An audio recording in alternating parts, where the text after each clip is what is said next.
Hare Krishna. I welcome all of you to this Glorious Mother series. From past a few days, we have been hearing about glorious mothers from our Vedic history. What are the benefits of hearing about these glorious mothers? Srimad Bhagavatam describes like this: Shrutasya pumsam suchirashramasya nanvanjasa suribhiridito artaha tattadgunanushravanam mukunda padaravinda rudayeshu yesham. Srimad Bhagavatam says, when we hear about the great qualities and the activities of the great people again and again, repeatedly with great endeavor, that helps us to establish the lotus feet of Mukunda, Lord Krishna, in our heart. These great glorious mothers that we have been discussing every day are great devotees of the Supreme Lord. They're not just great mothers, they're great glorious devotees of Lord Krishna. By hearing about them, by discussing about them, we are cleansing our heart, we are preparing our heart to receive the lotus feet of Lord Krishna in our heart, because these mothers are embodiment of devotion to Lord Krishna. So today we are going to discuss about another glorious mother who is the mother of the Supreme Personality of Godhead, Lord Kapila. Yes, today's episode is about Mother Devahuti from Srimad Bhagavatam, 3rd canto. Mother Devahuti was the embodiment of glorious qualities and great character. The first glorious quality of Mother Devahuti was she was extremely humble. She was the embodiment of this divine quality of humility. How is that? She is the daughter of great Emperor King Swayambhuva Manu. King Swayambhuva Manu is the direct son of Lord Brahma. You can imagine Devahuti is the daughter of Emperor Swayambhuva Manu, who ruled the whole world, whole planet, and she is the granddaughter of Lord Brahma.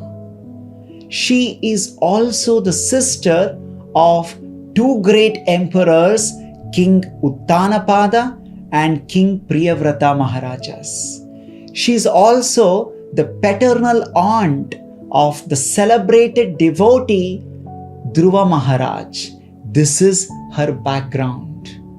And Srimad Bhagavatam describes Devahuti was a great advanced yogi who had mastery over Ashtasiddhis, the 8 mystical powers of a yogi. She was not an ordinary woman. She was not an ordinary person.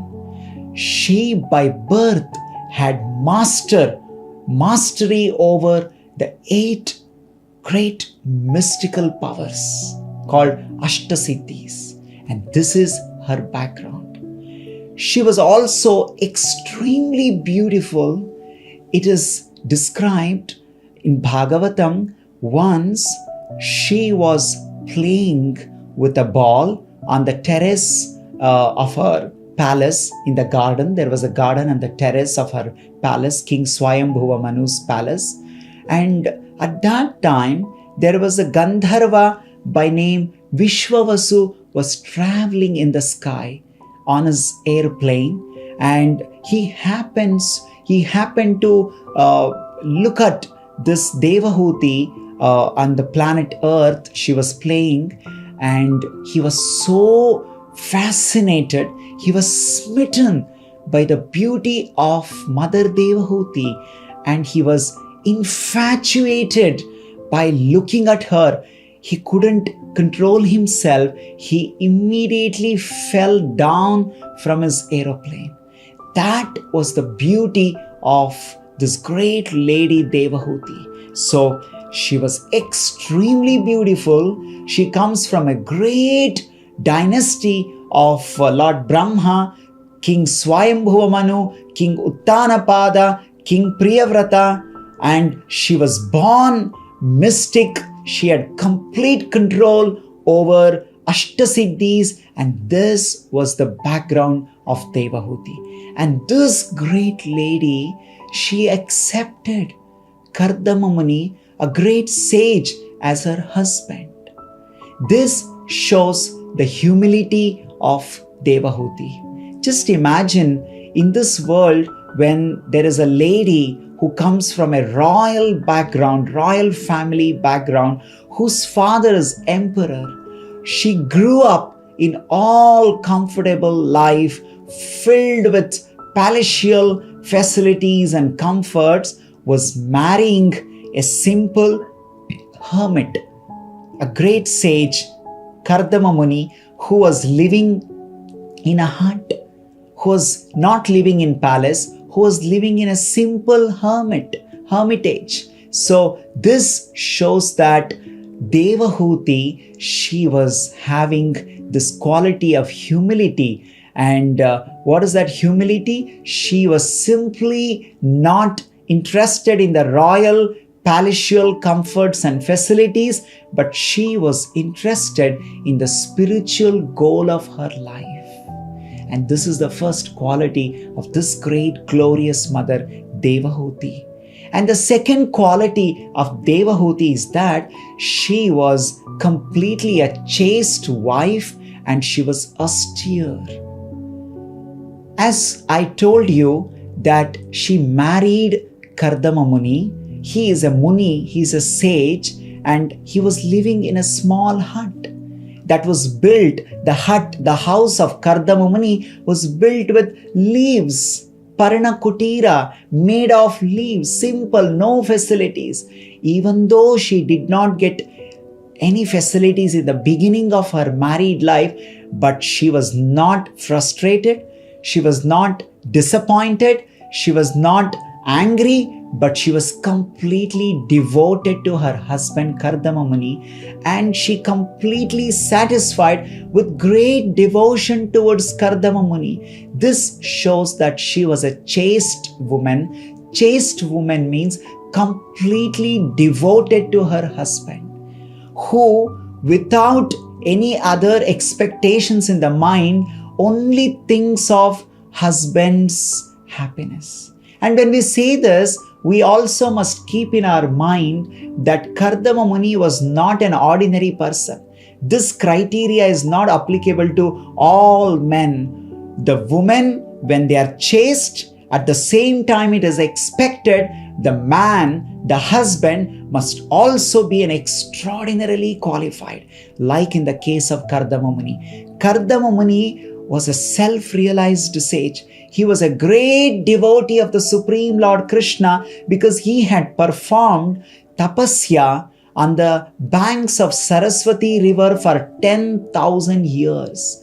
You can imagine, when we talk about Devahuti's chastity, we should also know for whom she was faithful, towards whom she maintained her chastity. Her husband was not an ordinary person. It is not that husband can be any rogue and unqualified person, but wife should be chaste. No, the husband must be so qualified. The wife is inspired to be a chaste woman towards her husband. So Kardama Muni had performed severe austerities on the banks of Mother Saraswati river for 10,000 years by being pleased with his austerity, tapasya, devotion, Supreme Lord appeared before him and he blessed him. This is the background of Kardama Muni. So Mother Devahuti, even though she comes from a royal upbringing, she was completely comfortable in serving her husband in a simple life of a hermit life in a hermitage. So this shows that she was a chaste woman and she was ready to take all kinds of austerity. That shows that she had the spiritual foundation in her life. She was not simply expecting that I want only palatial and comforts and facilities to enjoy the life. She knew the goal of life. And that's why with chastity, with the renunciation, she was serving her husband. This is the second quality. The third quality, that she was completely detached from the material comforts. She took up a lot of austerities and she underwent penances, and she so much performed the austerities that one day Kardama Muni looked at his wife Devahuti, who had emaciated her body. Her body, which was so beautiful, which was so attractive to even Gandharvas, had become completely worn out. That much austerity she had taken up in her life to please Kardama Muni, who was engaged in serving the Supreme Lord.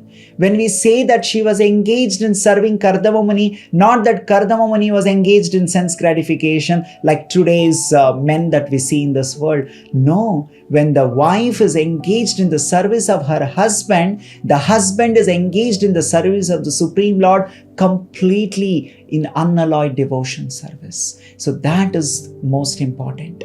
And Devahuti, she had engaged herself in all kinds of austerities without getting attracted to any material facilities. So this shows the third quality of Mother Devahuti, that she was detached from material comfortable life, so that with complete control over her five senses, and she is detached from the material bodily comforts and facilities, she engaged in the service of Kardama Muni. Because of all these great qualities of Devahuti, the Supreme Lord was so pleased that he made the divine appearance in the womb of this great noble lady Devahuti.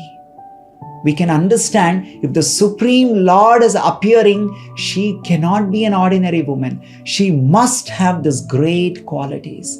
And what are those great qualities? Number one, humility. Number two, she was chaste. She was austere. And she was completely detached from material happiness and comforts and facilities, and she was devoted to her great devotee husband Kardama Muni. Because of all these qualities, the Supreme Lord appeared in her womb as Kapila Deva, Lord Kapila.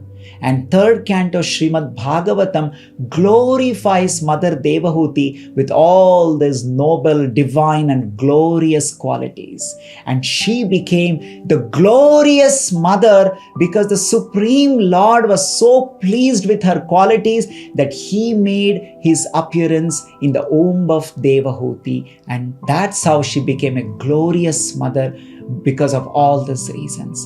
And the most important thing is, what is the greatness of Devahuti? When her father Swayambhuva Manu with his wife Shatarupa, that is the mother of Devahuti, both of them came and approached Kardama Muni to talk about the marriage with Devahuti. At that time, Kardama Muni agreed to marry Devahuti on one condition.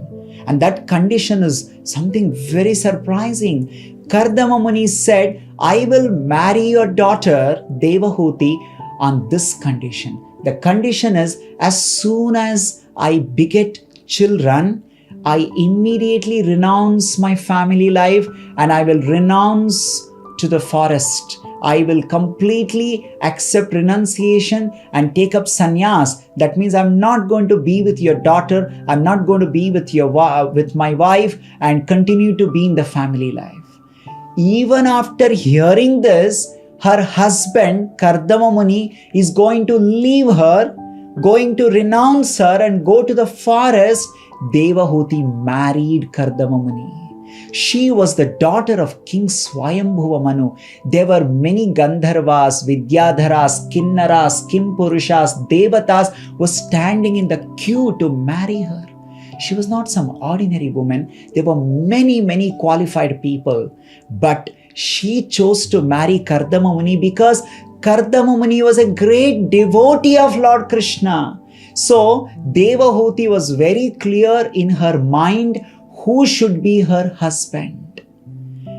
She chose Kardama Muni over Gandharvas, Devatas, Kinnaras, Kimpurushas, Vidyadharas because Kardama Muni was a great devotee of Lord Krishna. Bhaktya mam abhijanati. She was simply interested in the devotee of Lord Krishna. Even after knowing that my husband will renounce me, tell me who will agree to such a proposal?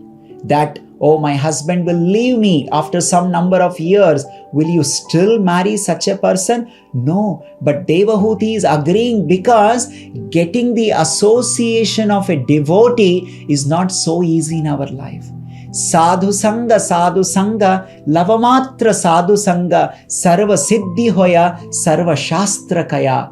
Getting the association of pure devotees so celebrated, so fortunate, even a momentary association can bring all fortune, all auspiciousness in our life. So Devahuti knows this very well. That's why when she knows Kardama Muni is a great devotee of Lord Krishna, and even for few number of years that he is going to be with her, that's enough for her, because that is what the great fortune in our life, getting the association of the devotee. And now Kardama Muni is going to be her husband and is a great devotee of the Lord, and getting the association in her life of the devotees of the Lord is such a great fortune. She agreed to marry Kardama Muni despite knowing he's going to leave her after some time. So this is the greatness of Mother Devahuti.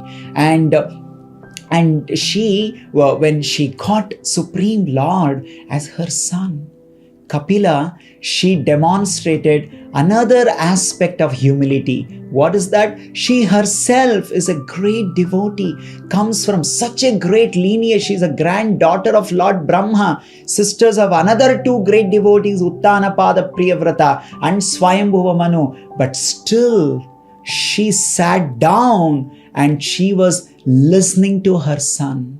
Kapila Deva, he taught Sankhya philosophy, the philosophy of pure devotional service, to his mother.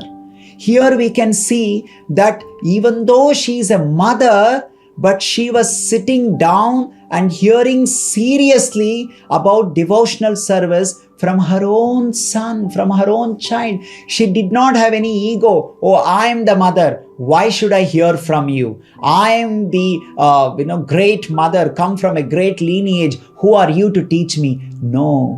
When it comes to devotional service, when it comes to hearing about Supreme Lord Krishna, it just doesn't matter who is speaking. Krishna says in Bhagavad Gita, Mat chitta mat gata prana bodhayanta mam parasparam katayantascha mam nityam tushyanti cha ramanti cha.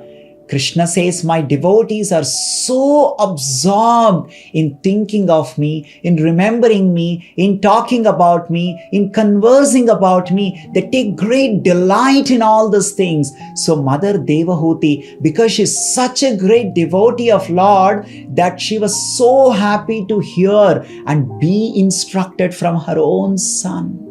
Actually, if you see from the normal etiquette and from the normal hierarchy of the Vedic society, mother is the one who instructs the child. She is the first guru of the child. But here, the child, the son Kapila Deva is instructing mother Devahuti because it's about devotional service. When it is about the Supreme Lord, when it is about devotional service, any hierarchy can actually reverse. It doesn't matter. And mother Devahuti is teaching this great quality to all of us, that even though you are a mother, but if your son is practicing devotional service, if your son has taken up Krishna consciousness in his life, then you must listen from him. You must follow the instructions given by a devotee son. You must take the devotional principles, the teaching from him. And that's what this glorious mother Devahuti is teaching all of us. She does not have any ego at all.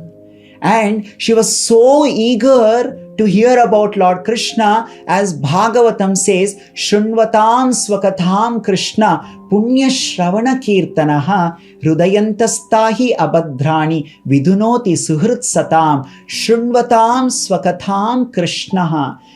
This hearing about Krishna, Shunvatam, is so pleasing and so auspicious, it can immediately purify our heart from all contamination. And Mother Devahuti, she was all her ears to hear about Krishna from her own son Kapila Deva.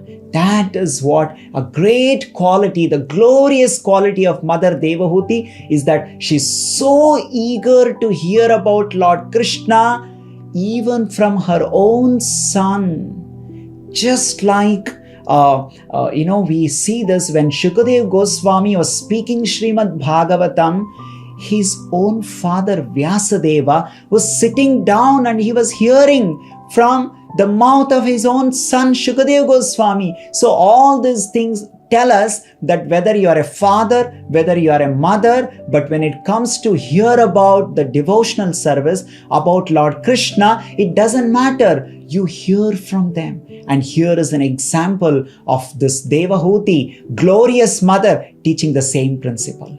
And the next quality is that she had staunch faith in the holy name of Lord Krishna. And here, this verse of Srimad Bhagavatam, you can read this on your screen. Here it is said, Yannamadheya Shravananu Kirtanad Yat Pravranad Yat Smaranad Api Kvachit Shvado Api Sadya Savanaya Kalpate Kutap Punaste Bhagavan Darshanad. She says, if somebody is a dog eater, Shwa means somebody who eats dog, generally considered not qualified in the normal Vedic culture because of their unclean habits and all that. Even such a person simply chants the holy name of Lord Krishna, Hare Krishna, Krishna Krishna, Hare Hare, Hare Rama, Rama Rama, Hare Hare. Mother Devahuti declares that such a person becomes immediately eligible to perform all Vedic rituals and to please the Lord. If this person simply hears Shravananu Kirtanat, he hears, he repeats, he chants and recites the holy names of the Lord, and Smaranat, he remembers. By hearing, by remembering, by glorifying the holy name of the Lord, he immediately gets so elevated, he becomes so qualified that he becomes more qualified than a Brahmana who is expert in performing the Vedic rituals. And this is what Mother Devahuti is telling about the chanting of the holy name of the Lord. So she's glorious mother because she had staunch faith in the chanting the holy name of the Lord, and she's also instructing the whole world about the glories of the holy name. So the mother becomes glorious mother when she herself chants the holy names of Lord Krishna, and she has the staunch faith and she actually teaches to the whole world. I know there are many glorious mothers in our country all around the world who teach the chanting the holy names of the Lord.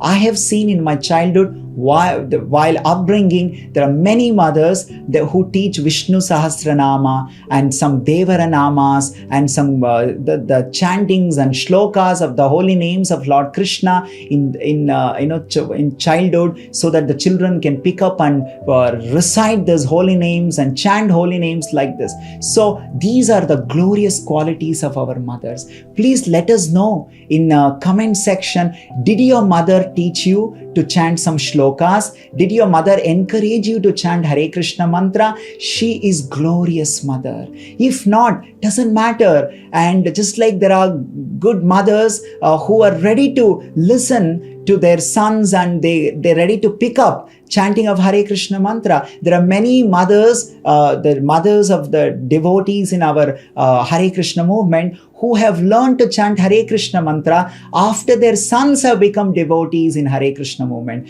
So there are mothers like this who are teaching or who are learning from their children, own son. So this is the glorious quality of glorious mothers. Please comment in the comment section and let us know, what did your mother teach and what did you learn from your mother about the holy name and shlokas and Bhagavad Gitas and all those things. And this is what Mother Devahuti. And the last quality of today's episode that Mother Devahuti exhibited was, she was very serious in her devotional service. She was very staunch and she actually followed it very diligently. And here it is said how she followed. You can see this on your screen too. Bhakti pravaha yogena vairagyena baliyasa yuktanusthana jatena jnanena brahma hetuna. It is said she practiced devotional service so seriously. Vairagyena baliyasa. She developed strong renunciation. It is so important. If our mothers and our father do not have renunciation, we also become attached to sense gratification. So yad acharati shrestha. Our own heroes and heroines have to show us by example. And here is Devahuti, who even though comes from a royal background, but practiced high level of renunciation. Vairagyena baliyasa yuktanusthana jatena. She implemented and she practiced all the principles of devotional service in her own life. Jnanena brahma hetuna. She was self-realized and she was doing this with her own self-realized knowledge. Bhakti pravaha yogena. She was completely engaged in bhakti yoga. Vishuddhena tadatmanam. She became completely purified because of her serious engagement in devotional service. Atmana Vishwatomukam. She worshipped the Supreme Lord. Vishwatomukam. Swanubhutya Tribhota. It is said that Tiro Bhata Maya Guna Visheshanam. She was purified from the influence of three modes of material nature. So to summarize, that Devahuti, she is great in her humility. She was chaste, she was austere, she was detached from material comforts, and she was actually having great eagerness to hear about the Supreme Lord. Doesn't matter, even though that is from her own son Kapila Deva. And she had staunch faith in the chanting of the holy name of Lord Krishna, and she was sincere, serious in her devotional service, and she followed it very strictly. These are the glorious qualities of the glorious Mother Devahuti. Thank you so much for all of you coming here and hearing today's episode. Today, I request all of you to please watch this video of a folk devotee, how he is appreciating his mother for all that she has done in his life, especially encouraging his spiritual life. Request all of you to please go, be grateful to your mother, thank your mother, thank Krishna for gifting you such great mother in your life, for everything that she has done in your life, and please be grateful to your mother for everything she has done. And please comment and let us know, what did you like in today's episode, what did you learn from today's episode, and what is one interesting point that influenced you from today's session. Thank you so much. Hare Krishna.